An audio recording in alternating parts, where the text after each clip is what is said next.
Hello, so sorry I can't be with you today in your lesson. I'm currently at home isolating while we wait for the results of a COVID test, but hopefully I'll be with you back in our next lesson together. But for today, we're going to look at lesson 2 on C8. So how does surface area affect the rate of reaction? Now we've already looked at rates of reaction. We can work out what the rate of a reaction is by looking at the amount of product produced in the time that it's taken. Now there are various things that can affect the rate of a reaction. So we can alter the rate of reaction. So we can look at concentration. So how much of each product or each reaction we have per volume. If we're looking at gases, we can look at the pressure of gases. We can look at the temperature that the reaction is taking place at. And we can look whether there's a catalyst or not. Or we can look at the surface area. And that is what we're going to be looking at today. We're going to see how the surface area increases or affects the rate of a reaction. So whether we change the surface area, how does that change the rate of a reaction? Now, first off, we need to think about something called collision theory. And this is a theory telling us how reactions happen.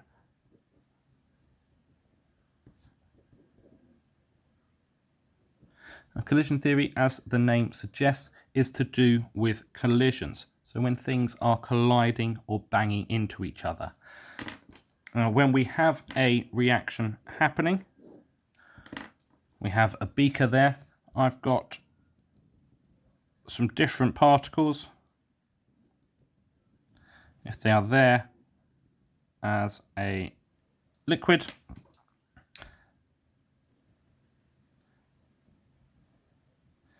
in order for a reaction to happen, these particles need to bang into each other. They need to collide. When they collide, they have a chance of reaching something called the activation energy.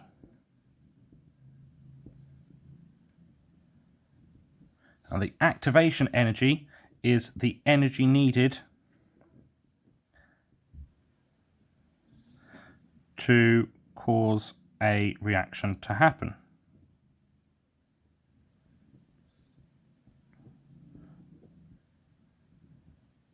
If the activation energy is high enough, or if the activation energy is reached, I should say, the reaction will happen. To get this activation energy, we have to collide the particles with enough energy. Now, all of these particles are moving, so they all have kinetic energy.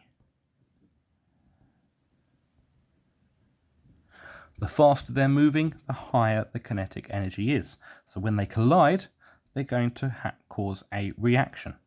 Now, not all collisions will cause a reaction. Sometimes they won't be moving fast enough, so we won't have enough kinetic energy. We won't reach the activation energy, and the reaction won't happen.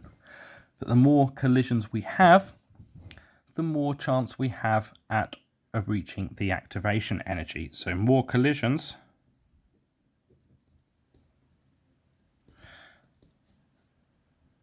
is more chance of reaching the activation energy.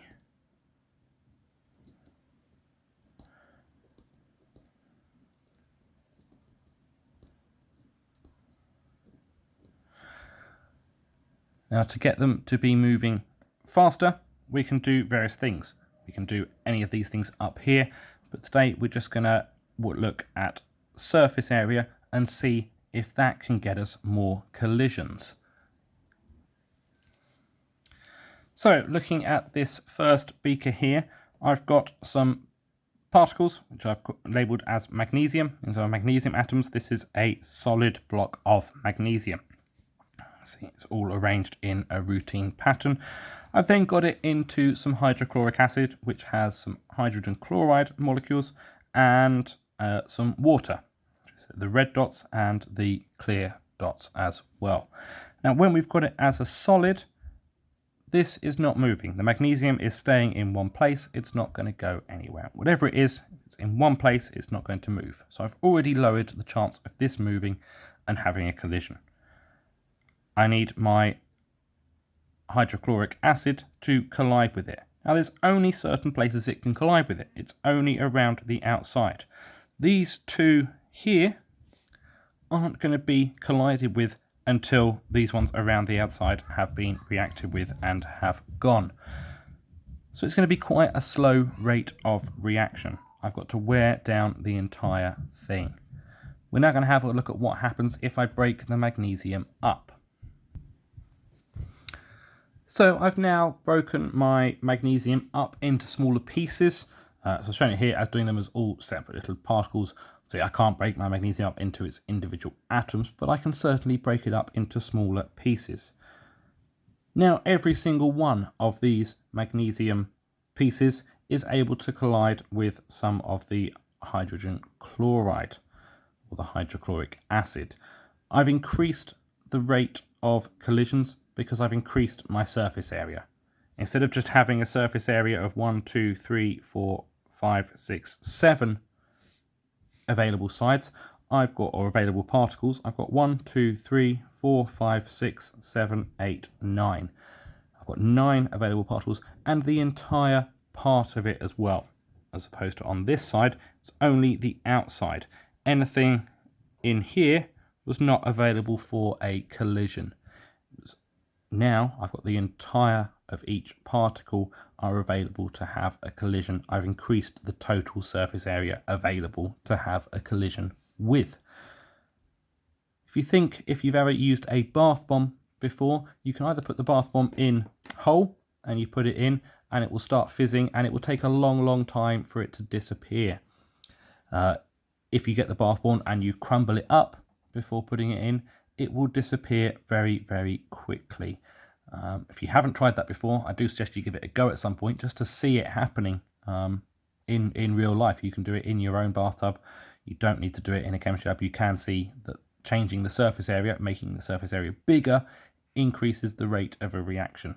For example, using your bath bomb, how quickly it disappears and makes your bath a lovely, nice smelling, different coloured water as opposed to just the clear water with maybe a few bubbles in.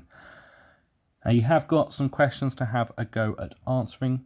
Please do try and answer them. Please do try and do the stretch and challenge question as well. Main thing to remember for this is that by increasing the surface area, we have more collisions. Because we have more collisions, we have more chance of reaching the activation energy, and therefore we have a faster rate of reaction.